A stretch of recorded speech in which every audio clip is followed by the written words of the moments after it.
Ngomongin tentang AI, bener. Mhm. Jadi kalau sekarang ini nggak cuman sebagai mata-mata aja, nggak cuman sebagai dukun aja, tapi generatif AI itu juga bisa menjadi artis. Jadi artis. Betul. Jadi outputnya itu nggak cuma hal-hal yang kaku, Mhm. tapi hal-hal yang kreatif. Kayak gambar, kayak apa story, kemudian jawaban-jawaban yang lebih manusiawi lah.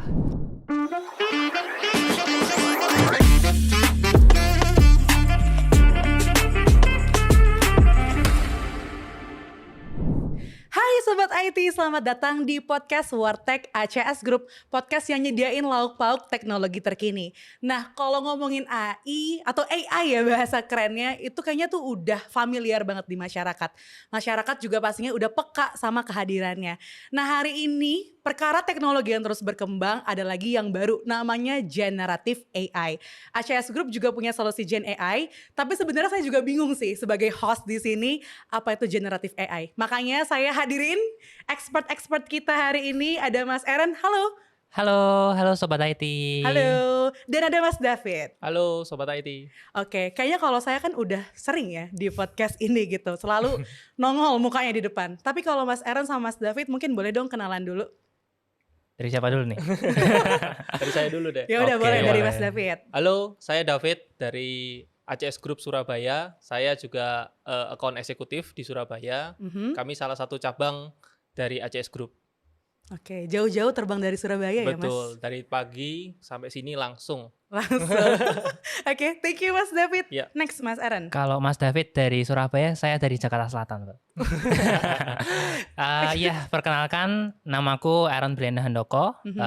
Aku adalah Solution Architect di Alibaba Cloud Indonesia, specializing in Big Data dan juga AI. Oke, berarti udah specialize di Big Data sama AI. Betul. Hari ini harusnya udah expert banget lah ya Mas. Waduh.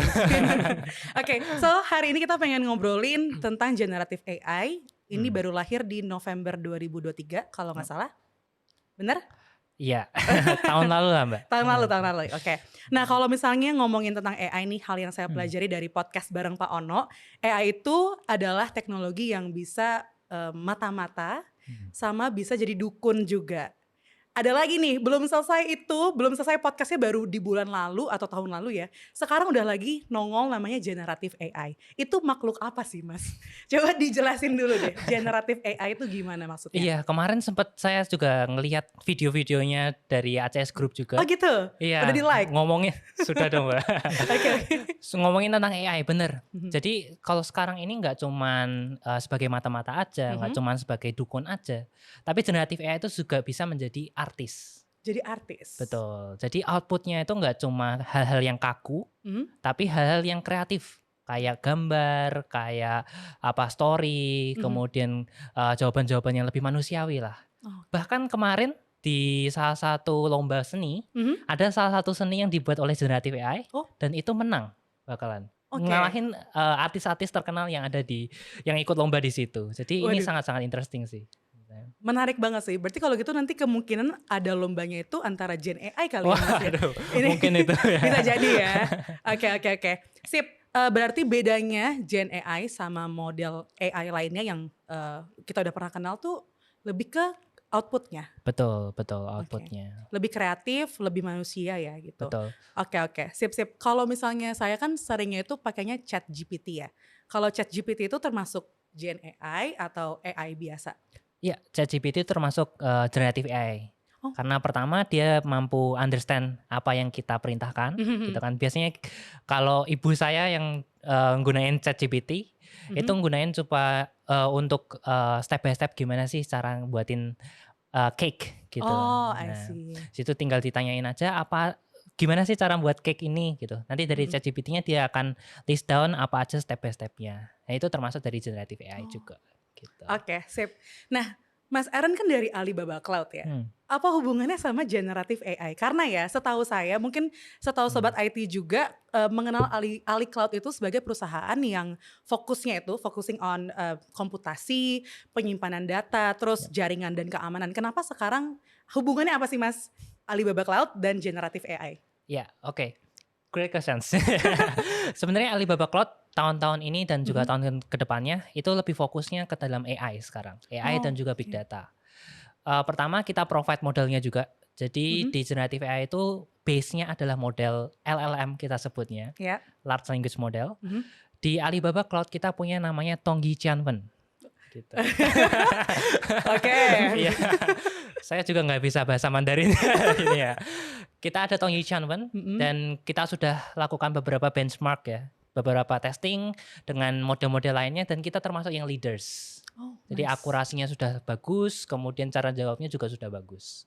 Itu yang pertama. Yang kedua, dari Alibaba Cloud kita support untuk GPU instance. Mungkin agak-agak teknis ya ini. Oke, jelasin aja Mas. Sebenarnya kalau nge-run untuk nge-deploy model-model itu membutuhkan computing power yang sangat-sangat banyak. Betul kan Pak? Ya, betul sekali. Nah, kalau nge-run itu dari Alibaba Cloud kita support untuk GPU-nya. Jadi computing powernya kita semua yang sediakan. Untuk itu. Jadi untuk deploy model-modelnya, untuk manggil modelnya itu semuanya kita sediain di situ. Oke. Terus yang ketiga, kita juga support untuk vector database-nya. Jadi untuk perusahaan-perusahaan yang pakai generative AI sekarang itu mau integrasikan dengan database yang mereka punya. Gitu. Nah, dari Alibaba Cloud kita support vector database namanya. Dan dari company-company itu bisa menggunakan vector database kita untuk integrasikan antara kedua teknologi canggih ini. Gitu. Oke, tadi yang Tongyi itu namanya atau boleh Mas mungkin kasih tahu generative AI ini kan konsep ya kalau nggak salah. Nah, kalau generative AI-nya Alibaba itu namanya siapa atau apa gitu? Lebih ke platform for AI sih. Platform for AI-nya. Betul. Jadi kita bisa manggil dia next-nya berarti Gen AI-nya Alibaba Cloud. Betul. Oke, sip. Oke, nah ngomong-ngomong bentar, tadi saya boleh mungkin Mas disimpulin lagi ada kemampuan-kemampuan apa aja sih yang lebih baik Alibaba punya daripada model yang lainnya, Gen AI yang lain. Kemarin juga ketemu ngobrol-ngobrol juga dengan beberapa company ya. Ada pain point-nya mereka itu pertama hasil jawabannya itu halusinasi. Karena dia punya banyak-banyak data, dia jawabannya malah di luar company yang data-data company yang mereka punya. Terus yang kedua inference time. Waktu dia memberikan jawaban itu sangat-sangat lama, bisa lebih dari 1 menit. Padahal pertanyaannya itu sangat-sangat simple. Nah, dengan Alibaba Cloud Generative AI kita ada spesifik satu database, spesifik satu server untuk satu company. I see. Jadi untuk data privacy-nya, untuk halusinasinya itu lebih diminimalisir. Untuk itu. Oke, sip. Thank you Mas Aaron untuk pertanyaannya gitu ya. Tapi aku penasaran juga, tadi kan ada mention terkait dengan waktu ya. Emang kalau misalnya Gen AI-nya Alibaba Cloud itu seberapa cepat sih Mas? Oke. Kemarin saya sempat coba ya antara AI yang lainnya itu dia dapetin sekitar 1 menitan. Di Alibaba Cloud kita dapat kurang dari 7 detik. Cepet banget ya. Iya. Luar biasa. Oke, aku pengen move on ke Mas David. Kayaknya Mas Aaron tuh udah cukup banyak ngejelasin ya. Jadi ganti-gantian deh. Mas David, kan Mas David yang turun langsung ya ke lapangan, yang tahu kondisi lapangan seperti apa. Tadi teorinya udah dijelasin. Nah, Mas David selaku account eksekutif dari ACS Group, mungkin boleh dong diceritain kisah kasihnya tuh gimana sih di lapangan? Nah, ini menarik karena customer kita, salah satu customer kita Pak, itu justru mereka ada kebutuhan generative AI. Jadi mereka itu ada data pembelian, ada data penjualan, itu mereka ingin tahu dengan chatting. Dengan chat saja mereka bisa tahu. Mereka bisa tahu tentang kebutuhan mereka. Misalkan data penjualan hari ini berapa, itu mereka bisa tahu. Kemudian dengan AI tadi itu bisa diintegrasikan dengan ERP mereka. Dan tadi yang disebut oleh Pak Aaron itu justru sangat masuk akal. Dalam artian customer kita juga ada kebutuhan itu, dan Alibaba bisa provide itu. Dan dengan chat AI itu, dari customer ini berekspektasi bahwa mereka akan dapatkan data yang lebih cepat, Pak. Jadi memang mereka ketika tanya soal data penjualan, itu akan langsung didapatkan dalam hitungan detik. Jadi dengan Alibaba justru jauh lebih lebih powerful. Jauh lebih powerful, jauh lebih cepat ya. Jadi kita nggak usah nungguin. Biasanya kalau sebelumnya berapa lama sih Mas untuk tahu nih, misalnya saya minta gitu kan, tolong dong data penjualan hari ini berapa gitu. Nah itu biasanya untuk tahu hasilnya berapa lama sih? Kalau dari cerita dari customer ini justru para eksekutifnya ketika minta data ke salah satu staff itu butuh waktu 1-2 hari untuk generate. Dan itu butuh waktu kan. Waktu itu kan kalau eksekutif justru waktu makin cepat dia makin bisa berikan decision lebih cepat. Jadi mereka ingin gimana caranya supaya kita bisa dapat data lebih cepat dari database mereka sendiri. Bukan dari internet ya. Gitu. Dari database sendiri. Mau ditambahin mungkin Mas Aaron? Atau kayaknya sudah cukup jelas ya. Mungkin tambahannya kalau sekarang ini masih perlu adanya data engineer gitu ya. Untuk dapetin salah satu reportnya itu ya. Jadi dilakukan SQL query, dimasukin ke database dulu, login dulu, kemudian baru kirim data-datanya ke eksekutifnya itu. Iya, betul. Nah, kalau dengan generative AI, eksekutifnya tinggal tulis tuh, tolong berikan saya report 1 minggu ini. Nah, dengan AI kita bisa ngeluarin langsung dashboardnya. Gitu. I see. Menarik sekali.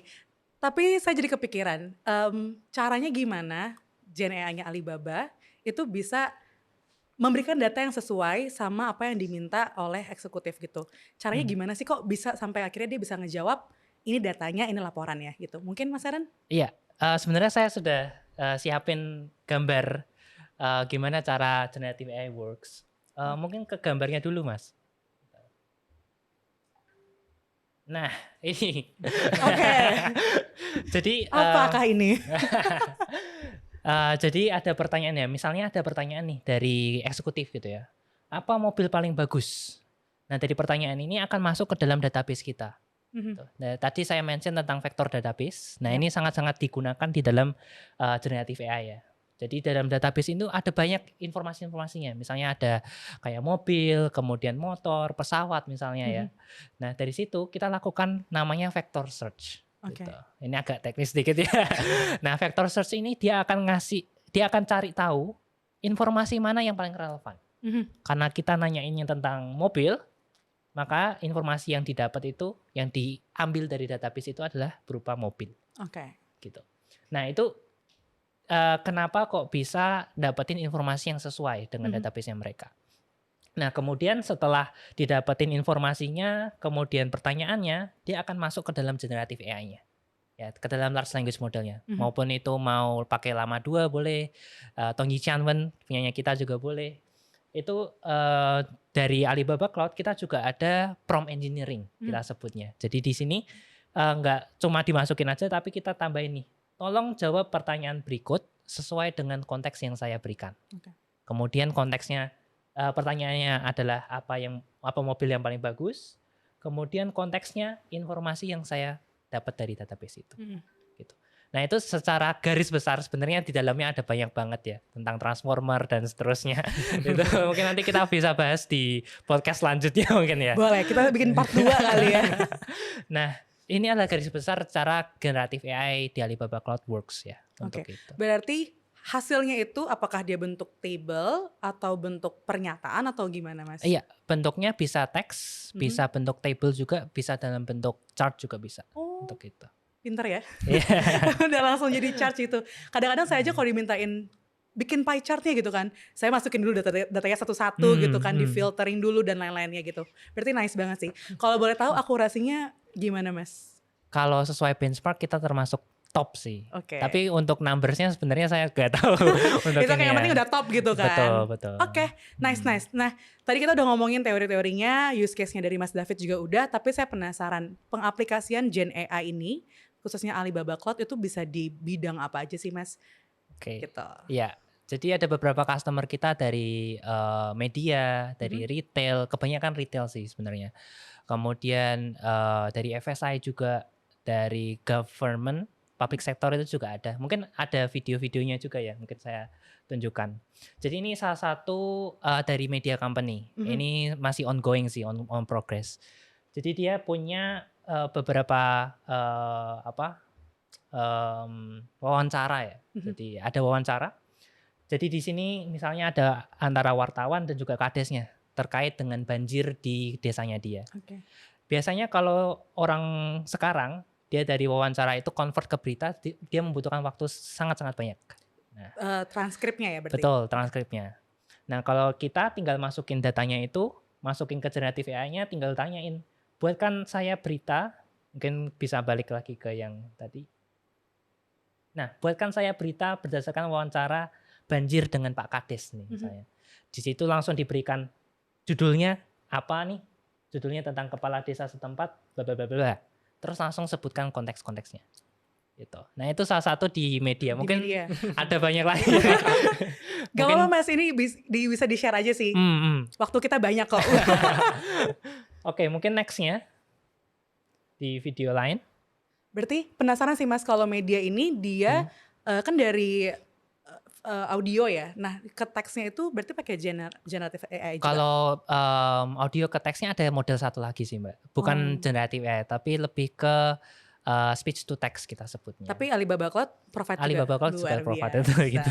Oke. Oh, sama satu lagi, kalau di media itu kan ada beberapa berita ya, misalnya ada yang hard news, ada juga yang soft news. Nah, bisa nggak sih Gen AI-nya Alibaba tuh buat berita yang soft news gitu, jadi mungkin bahasanya lebih santai. Kalau hard news itu lebih serius gitu kan, mungkin when-nya dulu di awal, baru ke what dan lain-lainnya tuh bisa juga. Bisa, tinggal langsung dispesifikan di belakang dengan bahasa formal misalnya, dengan bahasa yang santai, dengan format word-nya dulu di awal apa gitu ya. Oke. Oh, berarti kalau gitu mah jurnalis cepet banget ya kalau misalnya disuruh buat berita gitu kan. Oke. Nextnya selain media ada apa lagi Mas? Iya, jadi di sini saya inputkan dokumen OJK ya. Kalau kita tahu OJK itu sangat-sangat banyak. Kalau ini ada ratusan lembar di dalam OJK-nya. Kalau misalnya kita harus pelajari satu-satu perlu 2 hari 3 hari mungkin ya. Nah, di sini tinggal langsung ditanyakan nih, apa berita-berita yang ada di OJK. Kesimpulan dari OJK itu ngomongin apa sih gitu.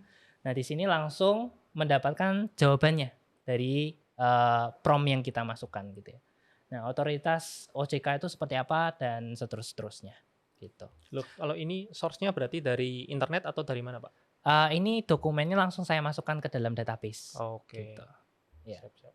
Jadi lokal aja ya Pak ya, ini masih lokal. Iya, database-nya gitu. Di Alibaba Cloud, vector database. Siap. Dan datanya tetap aman ya, karena kan memang tadi kalau nggak salah software hardware-nya privacy gitu ya, khusus untuk satu perusahaan aja. Jadi data yang actually kita save di dalam database kita adalah berbentuk vektor. Jadi kalau tahu vektor itu berupa angka, jadi dari teks itu kita konversikan ke dalam angka dulu. Jadi kalau misalnya walaupun ada orang yang akses, dia harus punya key-nya untuk ngebalikin ke dalam teks terlebih dahulu. Gitu. Jadi datanya masih aman. Terus mungkin agak ke tengah videonya. Ada apakah lagi? Nah, sini saya coba buat cerita. Cerita antara 2 orang ngomongin tentang OJK. Nah, dari generative AI kita bisa langsung kasih dialognya. Nah, ini antara Jimmy dan Budi. Jimmy langsung bilang, "Halo Budi, apa kabar?" dan seterusnya. Itu juga bisa dilakukan di dalam media solution ya. Mungkin ada video lagi? Menarik sekali ya. Gak usah lama-lama untuk mikirin, dia udah sangat kreatif gitu. Tadi kita ngomongin tentang text to text kan. Nah, ini sekarang kita ngomongin tentang image to video. Jadi kita ada image, kemudian kita deskripsikan dulu image-nya itu apa. Misalnya ini ada a blue shrimp that looks like a rabbit panda gitu ya. Nah, dari ini kita langsung generate videonya. Jadi videonya itu dia langsung gerak-gerak ya. Gambar-gambarnya itu langsung gerak-gerak seolah-olah dia video seperti real life ya, seperti ini. Gitu. Nah, kalau misalnya ini kan sorry Mas, kalau ini kan memang udah ada gambarnya jadi video. Kalau misalnya dari nol, dari kertas kosong buat jadi video gitu bisa juga? Bisa juga. Luar biasa. Gitu. Iya, mungkin ya ini contoh-contohnya lagi ya yang lebih jelasnya. Kemudian ada video lagi. Nah, ini contohnya misalnya di e-commerce gitu ya. Kadang-kadang tuh aku worry. Baju yang dibeli itu cocok gak ya sama outfitku misalnya gitu ya. Sama skin colorku misalnya gitu ya. Nah, di sini kita tinggal masukkan gambar aja, kemudian tinggal pilih baju yang mau di fitin itu seperti apa. Nah, ini contohnya ya. Jadi saya mau ganti-ganti bajunya, kira-kira cocok gak sih untuk diriku gitu. Mungkin nanti Mbak Angel boleh coba dulu. Boleh nih buat next podcast kan kira-kira bajunya cocok nggak ya Iya, gitu. betul. Berarti kita foto full body kayak gitu nanti di compile sama AI-nya. Betul. Nice. Betul. Oke, mungkin ada lagi? Tadi udah media. Nah, ini seru ngapain nih? Nah, ini kita sebutnya animate anyone gitu. Mungkin waktu di Instagram kemarin sempat viral ya tentang ini ya. Jadi kita tinggal masukin foto, kemudian kita langsung bisa gerak-gerakan foto-fotonya seperti apa. Nah, ini contohnya ya. Ada orang-orang yang langsung dibuat dance gitu. Kemudian ada gambar juga yang bisa dibuat dance. Mungkin nanti walaupun kita nggak bisa dance, nanti bisa menggunakan generative AI ini untuk dance gitu ya. Nah ini bisa banyak digunakan sih. Mungkin use case realnya mungkin jadi seperti podcast ini bisa digantikan dengan generative AI misalnya. Atau lebih ke biasanya kalau berita-berita itu kan ada sign language gitu kan ya. Nah sign language ini mungkin bisa digantikan dengan generative AI supaya lebih akurat juga sign language-nya, dan walaupun ngomongnya sudah cepat gitu ya dari AI-nya, tetap bisa compete, tetap bisa ngikutin walaupun teksnya itu sangat-sangat cepat.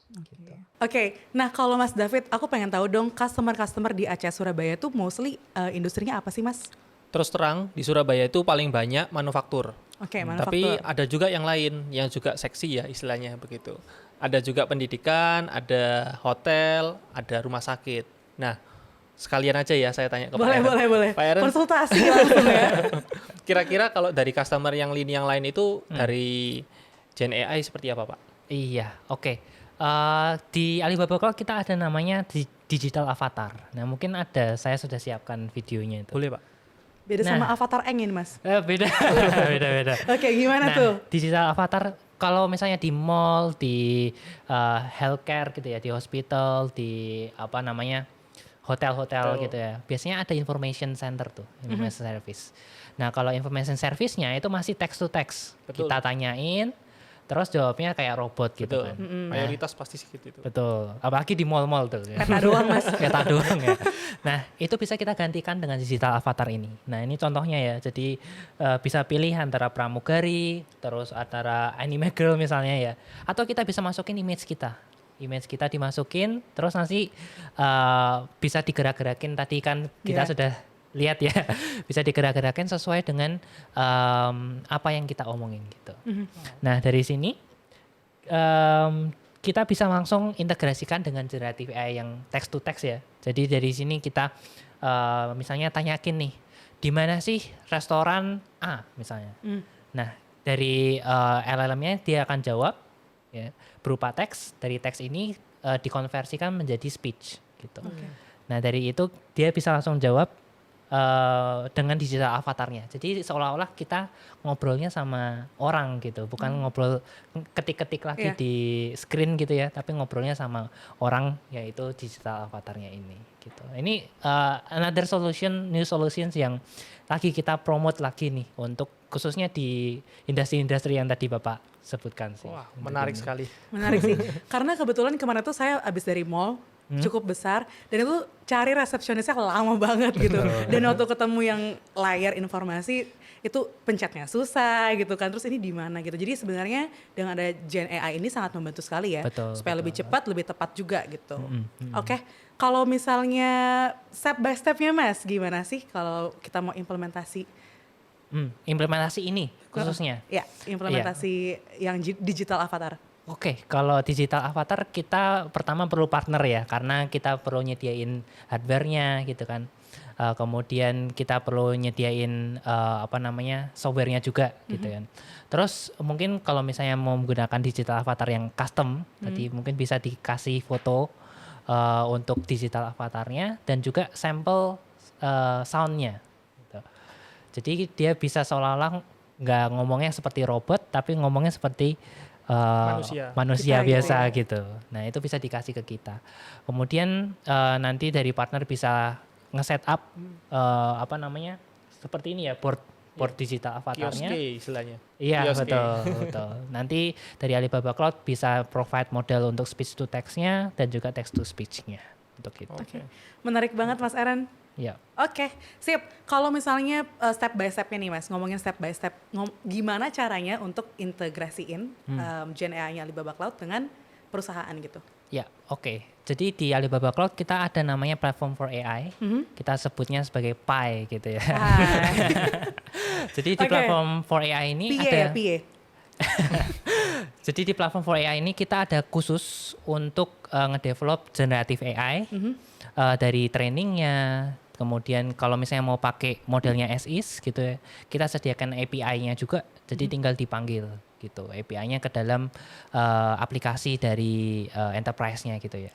Kemudian sekali lagi di dalam PI itu kita bisa nyediain satu server khusus nih untuk enterprise gitu. Jadi dari data privacy mereka, ke-worry-annya mereka untuk dataku bakal dipakai untuk training lagi nggak ya gitu ya.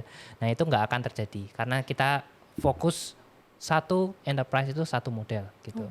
Kemudian dari sisi database-nya tadi sempat saya mention vector database, itu juga isolate juga. Satu company juga memiliki satu vector database instance gitu. Jadi mungkin step by step-nya bisa dari platform for AI-nya dulu, kemudian bisa upload database-nya ke dalam vector database kita, kemudian bisa langsung cobain menggunakan generative AI di aplikasi enterprise. Gitu. Oke, masih free lah ya? Kalau coba-coba bisa POC dulu. Bisa POC dulu. Mas David udah proses POC berarti kemarin? Sempat nyoba. Jadi dari mereka juga sempat nyoba. Oh iya Pak Aaron, database mereka ini perlu harus on cloud atau bisa on prem Pak? Iya, karena yang customer kami ini dia lagi on prem, posisinya masih on prem. Jadi ya masih istilahnya semi tradisional lah Pak. I see. Iya, sebenarnya bisa hybrid ya. Hybrid ya Pak. Database-nya kalau memang harus on-prem itu bisa. Tapi untuk embedding-nya, data embedding yang saya mention ya, dari teks ke vektor, itu bisa disimpan on cloud. Jadi vektornya aja yang disimpan di cloud, tapi data-data actualnya itu on-prem itu juga bisa. Oke, siap Pak.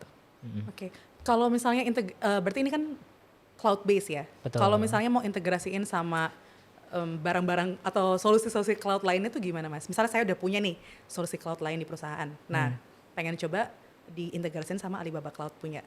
Ya. Gimana? Sebenarnya kita langsung bisa integrasiin karena kita base-nya API ya. Jadi dari API kemudian kita juga nyediain beberapa SDK, bisa langsung diintegrasiin misalnya sudah pakai ECS ya. Elastic Computer Service sudah pakai server gitu di Alibaba Cloud misalnya, tinggal langsung dipanggil aja API atau SDK dari generative AI-nya. Gitu. Sangat mudah dan gampang ya sebenarnya. Kalau license-nya gimana Mas? Oh iya, kalau license-nya kita ini salah satu advantage dari Alibaba Cloud juga sebenarnya. Apa itu?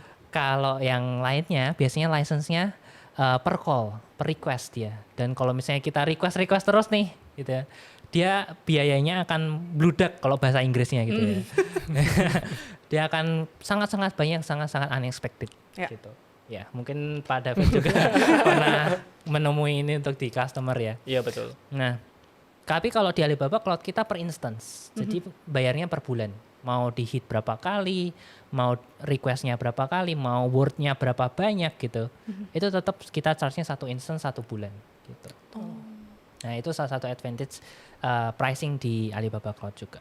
Gitu. Berarti nanti hitungannya per tahun kah atau kita kasih kuota sekian nanti kalau misalnya habis bisa top up lagi atau gimana konsepnya? Bukan, kita lebih belinya ke servernya. Oh, ke servernya. Betul, servernya kita beli 1 bulan dengan spesifikasi tertentu gitu ya. Oh, I see.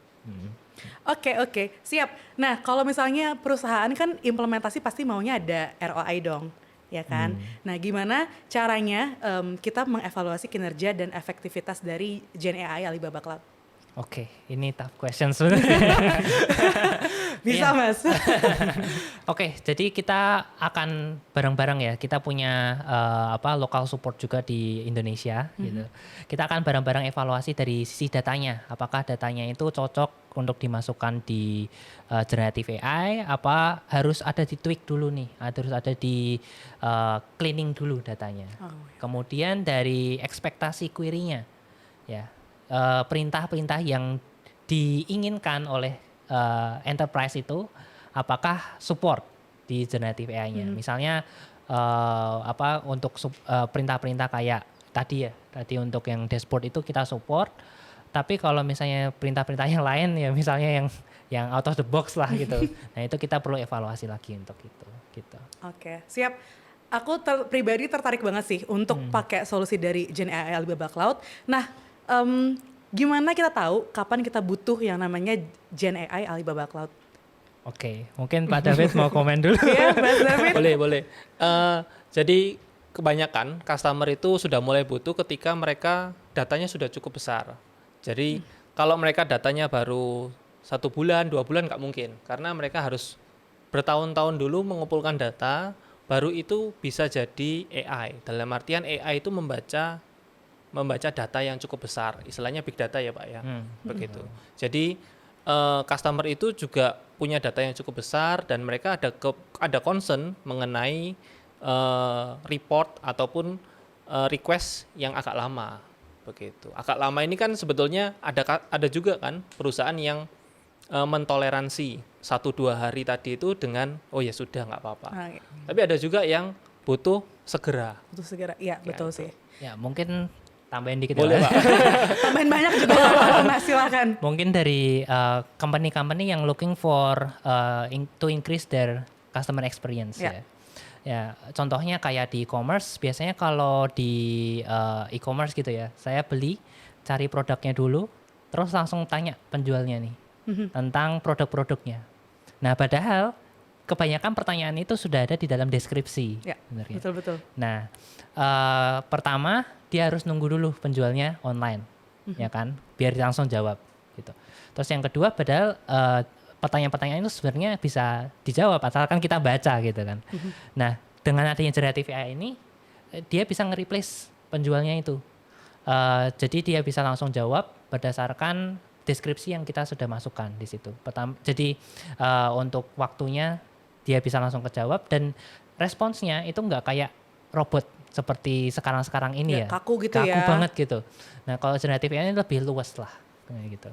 Jadi ngomongin mau hybrid gitu-gitu, nah itu generative AI-nya bisa ngejawabnya dengan konteks yang sesuai gitu.